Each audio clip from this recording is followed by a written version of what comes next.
श्री शिवाय नमस्तुभ्यम। जय भोलेनाथ, हर हर महादेव। आप सभी को महाशिवरात्रि की हृदय से बहुत बहुत शुभकामनाएं। ऐसी मान्यता है कि आज ही के पावन दिन भगवान शिव अपने दिव्य ज्योतिर्लिंग स्वरूप में प्रकट हुए थे। वहीं दूसरी ओर यह भी विश्वास किया जाता है कि आज ही के दिन भगवान शिव और देवी पार्वती जी का पावन विवाह संपन्न हुआ था। भक्तजन इस दिन उपवास रखकर सच्चे मन और अटूट श्रद्धा के साथ भोलेनाथ की पूजा अर्चना करते हैं और उनकी कृपा प्राप्त करने के लिए कथा श्रवण करते हैं।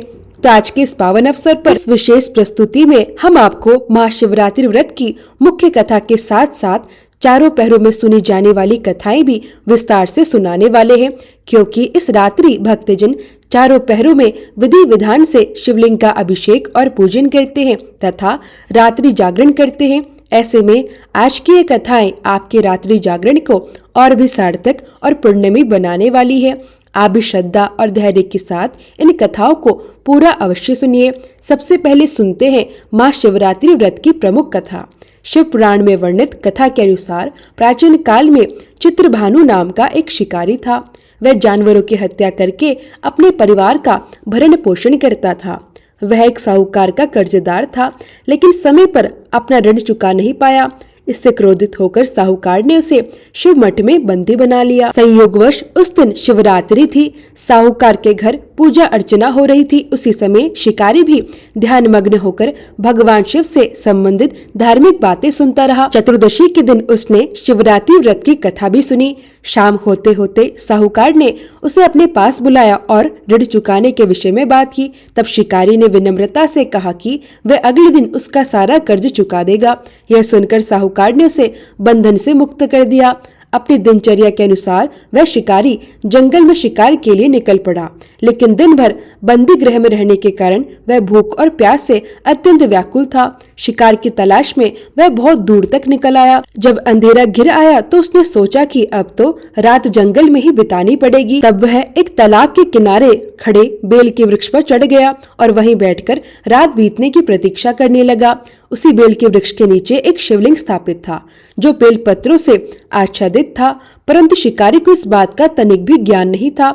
वह जब अपने बैठने के लिए टहनियां तोड़ रहा था तो संयोगवश वह टहनियां और शिवलिंग पर गिरती चले गई। इस प्रकार दिन भर भूखे प्यासे रहने से उसका व्रत भी हो गया और अनजाने में ही शिवलिंग पर बेलपत्र भी अर्पित हो गए।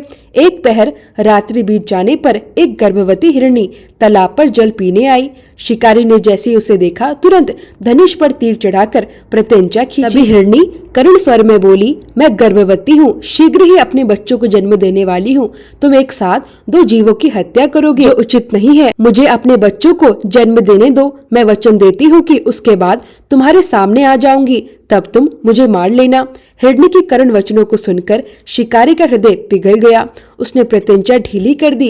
हिरणी देखते ही देखते झाड़ियों में ओझल हो गई। डोरी ढीली करते समय कुछ बेलपत्र अनायास ही टूटकर शिवलिंग पर गिर पड़े। इस प्रकार अनजाने में ही शिवरात्रि के प्रथम पहर की पूजा भी संपन्न हो गई। कुछ समय पश्चात एक और हिरणी वहां से निकली। शिकारी की प्रसन्नता का ठिकाना न रहा। जैसे वह निकट आई उसने पुनः धनुष पर बाण चढ़ाया। तब वह हिरणी भी विनम्र स्वर में बोली, हे शिकारी, मैं अभी अभी ऋतु से निवृत्त हुई हूँ, अपने प्रिय की खोज में भटक रही हूँ। कृपया मुझे अपने पति से मिलने दो। मैं शीघ्र लौटकर तुम्हारे सामने उपस्थित हो जाऊंगी। शिकारी ने उसे भी जाने दिया। 2 बार शिकार हाथ से निकल जाने पर वह चिंता में पड़ गया। रात्रि का दूसरा पहर बीत रहा था। इस बार भी धनुष की डोरी से टकराकर कुछ बेलपत्र शिवलिंग पर जा गिरे। इस प्रकार दूसरे पहर की पूजा भी पूर्ण हो गई। कुछ देर पश्चात एक तीसरी हिरणी अपने बच्चों के साथ वहां आई। शिकारी के लिए यह सुनहरा अवसर था। उसने बिना देर किए धनुष पर तीर चढ़ा लिया। जैसे वह तीर छोड़ने वाला था, हिरणी ने करुण स्वर में कहा, हे शिकारी, मुझे इन बच्चों को इनके पिता के पास छोड़ आने दो। इस समय मुझे मत मारो। शिकारी हंसते हुए बोला, सामने आए शिकार को मैं कैसे छोड़ दूं? इससे पहले भी मैं 2 बार अपना शिकार खो चुका हूँ। मेरे बच्चे भी भूख प्यास से व्याकुल होंगे। तब हिरणी ने उत्तर दिया, जैसे तुम्हें अपने बच्चों की चिंता है, वैसे ही मुझे भी अपने बच्चों से ममता है। मुझ पर विश्वास करो, मैं इन्हें इनके पिता के पास छोड़कर तुरंत लौट आऊंगी। हिरणी की दीन और सच्ची सच्ची वाणी सुनकर शिकारी का हृदय द्रवित हो गया। उसने उसे भी जाने दिया। शिकार के अभाव में और भूख प्यास से व्याकुल होकर वह बेल वृक्ष पर बैठा हुआ अनजाने में ही बेल पत्र तोड़ तोड़ कर नीचे फेंकता रहा। इस प्रकार तीसरे पहर की पूजा भी अनायास पूर्ण होती रही। धीरे धीरे भोर होने लगी। तभी उसे एक हष्ट-पुष्ट हिरण उसी मार्ग में आता हुआ दिखाई दिया। शिकारी ने मन ही मन निश्चय किया कि अब इस शिकार को वह किसी भी स्थिति में हाथ से नहीं जाने देगा। उसने सोच लिया कि इसका शिकार तो वह अवश्य करेगा। शिकारी की तनी हुई प्रत्यंचा को देखकर वह हिरण अत्यंत विनम्र स्वर में बोला, हे शिकारी, यदि तुमने मुझसे पहले आने वाली तीनों हिरणों को और उनके छोटे छोटे बच्चों को मार डाला है तो मुझे मारने में भी देर मत करो। मैं उन सबका पति हूँ। यदि तुमने उन्हें जीवन दान दिया है तो कृपा करके मुझे भी कुछ समय का जीवन प्रदान करो। मैं उन सबसे मिलकर स्वयं तुम्हारे सामने उपस्थित हो जाऊंगा। हिरण की यह करुण और सच्ची वाणी सुनते ही शिकारी के सामने पूरी रात का घटनाक्रम घूम गया। उसने सारी बातें उस हिरण को बता दी। यह सुनकर हिरण बोला, मेरी तीनों पत्नियां जिस प्रकार प्रतिज्ञा करके यहाँ से गई हैं, मेरी मृत्यु होने पर वे अपने धर्म का पालन नहीं कर पाएंगी। इसलिए हे शिकारी, जैसे तुमने उन पर विश्वास करके उन्हें जाने दिया, वैसे इस समय मुझे भी जाने दो। मैं अपने पूरे परिवार के साथ शीघ्र ही तुम्हारे सामने उपस्थित हो जाऊंगा। शिकारी ने हिरण की बात मान ली और उसे भी जाने दिया। इस प्रकार प्रातःकाल हो गया। उपवास, रात्रि जागरण और शिवलिंग पर बिल्वपत्र चढ़ाने से अनजाने में ही उस शिकारी से शिवरात्रि की पूजा पूर्ण हो गई थी। अनजाने में की गई उस पूजा का फल उसे तत्काल ही मिल गया। उसका हिंसक हृदय निर्मल हो गया, कोमल हो गया। अब उसके हृदय में भगवत शक्ति का वास हो गया। कुछ ही देर बाद उसने देखा वह हिरण अपने पूरे परिवार सहित उसके सामने उपस्थित था ताकि वह उन्हें मारकर शिकार कर सके। किंतु उन जंगली पशुओं की ऐसी सत्यनिष्ठा, सात्विकता और पारिवारिक प्रेम देखकर शिकारी को गहरी गलानी हुई। उसे स्वयं पर लज्जा आई और उसी क्षण उसने उस मृत परिवार को जीवन दान दे दिया। अनजाने में शिवरात्रि का व्रत पालन करने पर भी उस शिकारी को अंततः मोक्ष की प्राप्ति हुई। जब मृत्यु के समय यमदूत उसके प्राण ले जाने आए तब शिवगणों ने उन्हें वापस लौटा दिया और उस शिकारी को शिवलोक ले गए। भगवान शिव की कृपा से ही अपने अगले जन्म में राजा चित्रभानु को अपने पिछले जन्म की स्मृति रही। महाशिवरात्रि का महत्व जानकर उन्होंने अगले जन्म में भी उसका श्रद्धा पूर्वक पालन किया। हर हर महादेव। प्रिय श्रोताओं, अब मुख्य कथा के बाद भगवान शिव के शिवलिंग रूप में प्रकट होने की कथा का भी श्रवण कीजिए। शिव अनादि है, शिव अनंत है, शिव तेजोमय है, वह ब्रह्मा स्वरूप है जिन्हें न आदि है न अंत। एक समय ऐसा आया जब ब्रह्मा और विष्णु मोह में पड़ गए। उस समय उस अनंत रूप ने उनके अहंकार का नाश कर दिया। ओम उमापति नमः। यह प्राचीन काल की बात है जब ब्रह्मांड में केवल सृष्टि के कर्ता भगवान ब्रह्मा और पालनहार भगवान विष्णु ही सक्रिय थे। भगवान शिव की महिमा उस समय भी अपरंपार थी। किंतु एक बार ऐसा प्रसंग उपस्थित हुआ जब श्री ब्रह्मा और श्री विष्णु के बीच यह विवाद उत्पन्न हो गया कि उन दोनों में से कौन श्रेष्ठ है। यह विवाद धीरे धीरे इतना बढ़ गया कि दोनों ने अपनी अपनी शक्तियों का प्रदर्शन आरंभ कर दिया। देवताओं और ऋषि मुनियों ने भी इस विवाद को शांत करने का प्रयास किया, परंतु जब कोई समाधान नहीं निकला तब स्वयं भगवान शिव ने इस विवाद को समाप्त करने का निश्चय किया। भगवान शिव ने पूछा, तुम दोनों में से कौन श्रेष्ठ है? इस प्रश्न पर भगवान ब्रह्मा ने उत्तर दिया, प्रभु, मैं सृष्टि का रचनाकार हूँ। मेरे बिना कोई जीव अस्तित्व में नहीं आ सकता। मैं ही सृष्टि का आदि कारण हूँ, इसलिए मैं ही श्रेष्ठ हूँ। तब भगवान विष्णु ने कहा, महादेव, केवल रचना करना ही सब कुछ नहीं है। जब तक सृष्टि को सही मार्गदर्शन और पालन ना मिले तब तक उसका कोई महत्व नहीं। मैं पालन करता हूँ, इसलिए मैं श्रेष्ठ हूँ। दोनों के मध्य वाद विवाद बढ़ता गया और धीरे धीरे यह वाद विवाद अहंकार में परिवर्तित हो गया। दोनों देवताओं के अहंकार का अंत करने के लिए अचानक ब्रह्मांड में एक अद्भुत और अलौकिक तेज प्रकट हुआ। वह एक अनंत प्रकाश स्तंभ के रूप में था जो आकाश से लेकर पाताल तक फैला हुआ था। उसका दिव्य तेज ऐसा था कि तीनों लोग प्रकाशित हो उठे। दोनों देवताओं ने उस दिव्य ज्योति को देखकर आश्चर्य से एक दूसरे की ओर देखा।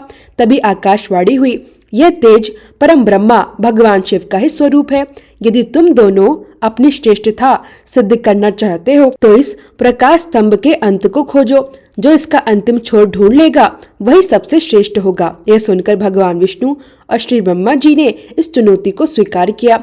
ब्रह्मा जी ने हंस का रूप धारण किया और उस प्रकाश स्तंभ की ऊपरी छोर को खोजने के लिए आकाश की ओर उड़ चले। वहीं भगवान विष्णु ने वराह रूप धारण किया और पृथ्वी के नीचे पाताल की गहराइयों में उस ज्योति के मूल को खोजने के लिए प्रस्थान किया। भगवान विष्णु वराह रूप में अत्यंत गहराई तक गए। वे लाखों योजन दूर तक पहुंच गए, परंतु उन्हें उस ज्योतिर्लिंग का कोई अंत दिखाई नहीं दिया। वे जितना आगे बढ़ते प्रकाश उतना ही अनंत हो जाता। तब उन्हें समझ में आ गया कि यह ज्योति अनंत है, इसकी सीमा कोई भी नहीं खोज सकता। वे सत्य को स्वीकार करके अपने स्थान पर लौट आए। विनम्र भाव से भगवान शिव को प्रणाम करते हुए कहने लगे, हे महादेव, आप ही संपूर्ण सृष्टि के मूल कारण हैं।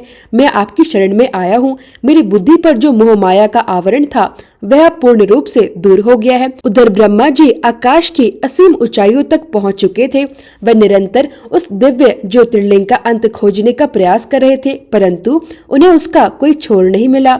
लेकिन अहंकार ने उनके मन में स्थान बना लिया। उन्होंने सोचा, यदि मैं हार मान लूं तो मेरी श्रेष्ठता समाप्त हो जाएगी। उसी समय उन्हें केतकी का पुष्प आकाश से नीचे गिरता हुआ दिखाई दिया।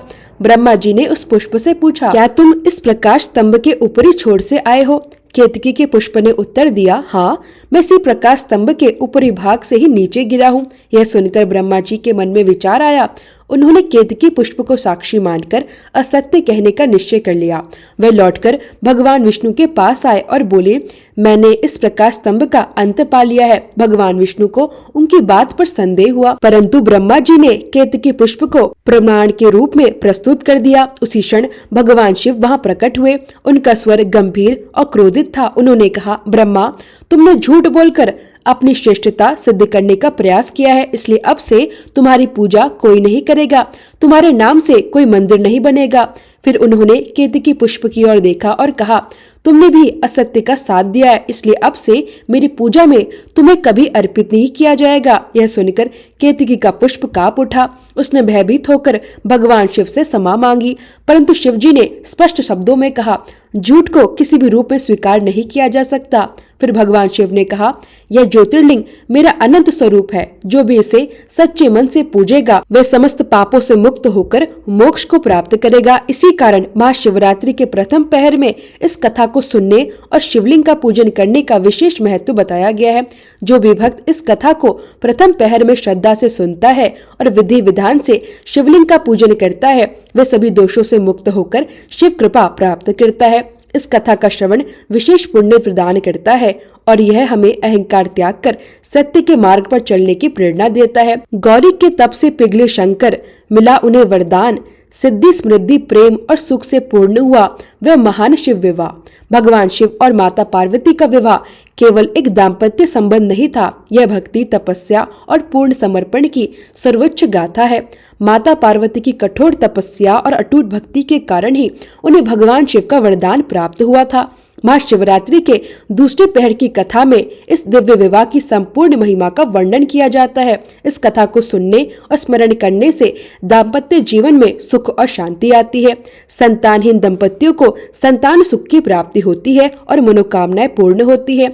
सतयुग में दक्ष प्रजापति की पुत्री सती ने भगवान शिव को पति रूप में प्राप्त करने के लिए घोर तपस्या की थी। उनका विवाह भगवान शिव से हुआ। एक बार दक्ष प्रजापति ने एक विशाल यज्ञ का आयोजन किया, परंतु उस यज्ञ में भगवान शिव को आमंत्रित नहीं किया। देवी सती ने अपने पिता के यज्ञ में जाने की इच्छा प्रकट की। भगवान शिव ने उन्हें बहुत समझाया, जहाँ सम्मान ना हो वहाँ जाना उचित नहीं, लेकिन सती अपने पिता से मिलने और कारण जानने के लिए यज्ञ में चले गई। वहाँ पहुंचकर उन्होंने देखा कि उनके पिता ने भगवान शिव का अपमान किया है। यह अपमान वह सहन नहीं कर सकी। अपार वेदना और पीड़ा में उन्होंने वही योग अग्नि द्वारा अपने प्राण त्याग दिए। जब भगवान शिव को यह समाचार मिला तो वे अत्यंत क्रोधित हुए। उन्होंने तांडव किया और वीरभद्र को भेजकर दक्ष के यज्ञ का विध्वंस करवा दिया। इसके बाद देवी सती ने अगले जन्म में राजा हिमालय और माता मेनका के घर में जन्म लिया। इस जन्म में उनका नाम पार्वती रखा गया। बचपन से ही देवी पार्वती भगवान शिव की परम भक्त थी। एक दिन देवऋषि नारद ने उन्हें बताया कि वह पूर्व जन्म में सती थी और भगवान शिव ही उनके नियत पति हैं। यह सुनकर पार्वती जी ने दृढ़ निश्चय किया कि वह भगवान शिव को पुनः प्राप्त करेंगी। उन्होंने कठोर तपस्या आरंभ कर दी।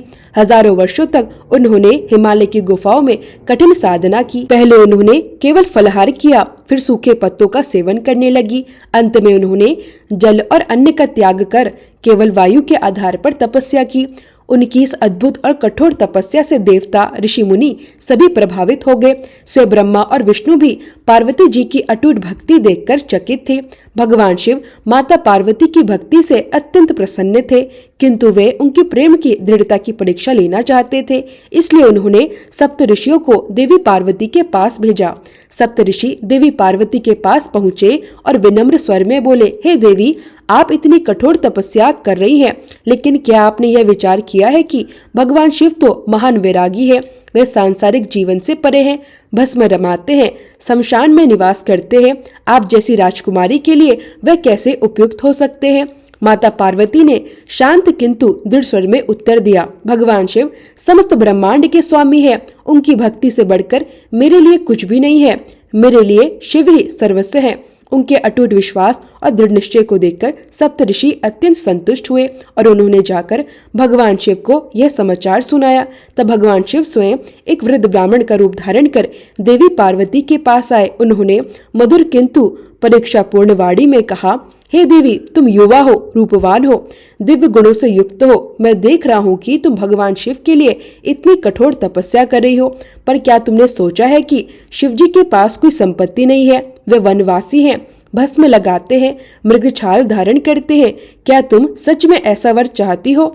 माता पार्वती ने अटूट प्रेम से उत्तर दिया, हे ब्राह्मण देव, आप चाहे जो कहे, किंतु मेरे लिए तो शिव ही सब कुछ है। उनके बिना मैं जीवन की कल्पना भी नहीं कर सकती। जैसे ये शब्द निकले, उसी क्षण भगवान शिव अपने वास्तविक दिव्य और तेजस्वी स्वरूप में प्रकट हो गए। उन्होंने प्रेम पूर्वक स्वर में कहा, हे देवी, तुम्हारी भक्ति और तपस्या से मैं अत्यंत प्रसन्न हूँ। मैं तुम्हें अपनी अर्धांगिनी के रूप में स्वीकार करता हूँ। माता पार्वती ने अपार आनंद से मुस्कुराते हुए भगवान शिव के चरणों में प्रणाम किया। जब भगवान शिव ने विवाह का निश्चय किया तो समस्त देवी देवताओं और ऋषियों में आनंद की लहर दौड़ गई। चारों ओर उल्लास छा गया। परंतु जब भगवान शिव की बारात प्रस्थान करने लगी तो वह किसी भी अन्य विवाह की बारात जैसी नहीं थी। इस अनोखी बारात में भूत, प्रेत, पिशाच, नाग, योगी और अघोरी सम्मिलित थे। स्वयं भगवान शिव भस्म से विभूषित थे, गले में नाग धारण किए हुए थे और अपने प्रिय वाहन नंदी बैल पर सवार होकर आगे बढ़ रहे थे। उधर जब माता पार्वती की माता मैना ने इस विचित्र बारात को देखा तो वे अत्यंत चिंतित हो उठी। उन्हें अपनी पुत्री के भविष्य की चिंता सताने लगी। तभी भगवान शिव ने अपने दिव्य माया से अत्यंत सुंदर, मनोहर और आकर्षक स्वरूप धारण कर लिया। इसके बाद विधि विधान के साथ माता पार्वती और भगवान शिव का विवाह संपन्न हुआ। यह विवाह केवल दो आत्माओं का मिलन नहीं था, बल्कि यह सच्चे प्रेम, अटूट विश्वास और पूर्ण समर्पण की विजय का प्रतीक था। भगवान शिव और माता पार्वती के इस दिव्य विवाह से यह सिद्ध होता है कि सच्चे प्रेम और निष्कपट समर्पण से स्वयं भगवान भी प्रसन्न होकर कृपा बरसाते हैं। माँ शिवरात्रि के द्वितीय पहर में इस पावन कथा को सुनने से दाम्पत्य जीवन सुखमय और मंगलमय बनता है। जो लोग विवाह में कठिनाइयों का सामना कर रहे हो, उन्हें इस कथा का श्रद्धा पूर्वक श्रवण करना चाहिए। जिन कन्याओं का विवाह नहीं हो पा रहा हो, वे माता पार्वती का व्रत करें और इस कथा का श्रद्धा से श्रवण करें। यह पावन कथा समस्त दुखों और कष्टों को दूर करने वाली मानी गई है। हर हर महादेव। माँ शिवरात्रि की इस शुभ बेला में अब हम सभी तीसरे पहर की पूजा को सुनकर भगवान शिव की कृपा प्राप्त करें। राक्षस तप से वार पाए, शक्ति का अभिमान, शंकर शरण गहे, विष्णु सजे नटवर भान। हर हर महादेव। भगवान शिव करुणा के सागर है। वे अपने भक्तों की हर सच्ची इच्छा पूर्ण करने वाले हैं, किंतु कई बार असुर भी कठोर तपस्या कर उन्हें प्रसन्न कर लेते हैं और प्राप्त वरदान का दुरुपयोग करते हैं। ऐसा ही एक प्रसंग भस्मासुर के साथ घटित हुआ, जिसने स्वयं भगवान शिव को संकट में डाल दिया। यह कथा भगवान शिव और भगवान श्री विष्णु के अटूट प्रेम और परस्पर संयोग की भी अद्भुत गाथा है। जब भगवान शिव संकट में आए तब भगवान विष्णु ने मोहिनी रूप धारण कर उनकी रक्षा की थी। यह कथा हमें सिखाती है कि अहंकार और शक्ति का दुरुपयोग अंततः स्वयं के विनाश का कारण बनता है। प्राचीन काल में शंखचूड़ नामक असुर के वंश में भस्मासुर नाम का एक राक्षस उत्पन्न हुआ। वह अत्यंत बलशाली और अहंकारी था। उसे अपने बल पर अत्यधिक गर्व था, किंतु वह अमरत्व जैसी अपार शक्ति प्राप्त करना चाहता था। भस्मासुर ने घोर तपस्या का निश्चय किया और कैलाश पर्वत पर जाकर भगवान शिव की कठोर उपासना में लीन हो गया। उसने हजारों वर्षों तक कठिन तप किया। पहले उसने अन्न और जल का त्याग किया, फिर उसने अपने शरीर को कष्ट देना प्रारंभ किया। अतः उसने अपना शीश काटने का भी संकल्प कर लिया। उसकी कठोर तपस्या देखकर भगवान शिव अत्यंत प्रसन्न हुए और तुरंत प्रकट होकर बोले, वत्स, मैं तुम्हारी तपस्या से प्रसन्न हूँ, वर मांगो। भस्मासुर ने भगवान शिव से कहा, हे महादेव, मुझे ऐसा वरदान दीजिए कि मैं जिसके सिर पर हाथ रख दूं वह तुरंत भस्म हो जाए। भगवान शिव, जो अपने भक्तों की हर प्रार्थना स्वीकार कर लेते हैं, उन्होंने बिना विलंब किए यह वरदान भस्मासुर को दे दिया। जैसे ही भस्मासुर को यह वरदान प्राप्त हुआ, उसके मन में कपटपूर्ण विचार उत्पन्न हुआ। वह सोचने लगा, यदि मैं इसी वरदान को स्वयं शिवजी पर ही आजमाऊं तो मैं त्रिलोक का स्वामी बन जाऊंगा। अहंकार ने उसकी बुद्धि को ढक लिया।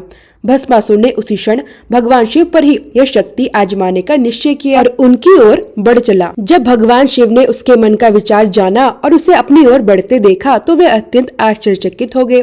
उन्हें ज्ञात हो गया कि यह असुर वरदान का दुरुपयोग करने जा रहा है। स्थिति गंभीर हो चुकी थी। भगवान शिव तत्काल वहां से हटे और भस्मासुर उनसे पीछे पीछे दौड़ने लगा। तीनों लोकों में यह विचित्र दृश्य फैल गया। देवता चिंतित हो उठे। तब भगवान शिव ने भगवान श्री विष्णु का स्मरण किया। भगवान विष्णु अपने भक्त और प्रिय मित्र शिव की सहायता के लिए तुरंत प्रकट हुए। उन्होंने परिस्थिति को समझा और एक अद्भुत योजना बनाई। भगवान विष्णु ने मोहिनी का मनमोहक और अनुपम रूप धारण कर लिया। उनका स्वरूप इतना आकर्षक था कि भस्मासुर उन्हें देखते ही मोहित हो गया। मोहिनी ने मधुर मुस्कान के साथ कहा, हे वीर, तुम इतने पराक्रमी प्रतीत होते हो। यदि तुम मेरे साथ विवाह करना चाहते हो तो तुम्हें पहले मेरे साथ नृत्य करना होगा और मेरे हर नृत्य भाव को ठीक वैसे ही नकल करनी होगी। भस्मासुर, जो पहले से ही मोहिनी के सौंदर्य में मोहित था, तुरंत तैयार हो गया। नृत्य आरंभ हुआ। मोहिनी एक एक भाव और मुद्रा दिखाती हुई और भस्मासुर उनकी नकल करता गया। धीरे धीरे नृत्य की गति बढ़ी। अंत में मोहिनी ने अपने हाथ को अपने सिर पर रख लिया। अहंकार और मोह में अंधा हुआ भस्मासुर भी उसी मुद्रा की नकल करते हुए अपना हाथ अपने सिर पर रख बैठा। जैसे उसका हाथ उसके सिर पर पड़ा, वह उसी क्षण भस्म हो गया।